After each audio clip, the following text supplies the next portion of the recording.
Friends, H1B visa $1,00,000 పెంచుతూ Trump తీసుకున్న నిర్ణయాన్ని ఆ దేశంలోనే యుఎస్ కాంగ్రెస్ మెంబర్స్ వ్యతిరేకిస్తూ ట్రంప్కు లేఖ రాశారు. ఈ లేఖలో వాళ్ళు ఏం చెప్తున్నారంటే, H1B వీసా ఫీజు పెంచినంత మాత్రాన H1B వీసా దుర్వినియోగం ఏమాత్రం ఆగదని, అలాగే మంచి నైపుణ్యం కలిగిన ఎంప్లాయీస్ని స్టార్టప్ కంపెనీస్ కోల్పోతాయని, దీనివల్ల స్టార్టప్ కంపెనీస్లో జరిగే ఇన్నోవేషన్ ప్రాజెక్ట్స్, అలాగే కొత్త ప్రాజెక్ట్స్ వేరే కంట్రీస్కి వెళ్తాయని, దీనివల్ల ఆర్థికంగా అమెరికా ఐటీ రంగం కోల్పోతుందని వాళ్ళు ఈ లెటర్లో చెప్పడం జరిగింది.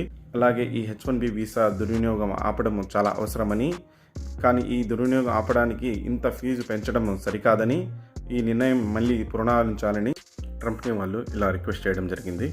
సో ట్రంప్ ఈ లెటర్కి ఎలా రెస్పాండ్ అవుతారో వేచి చూడాలి.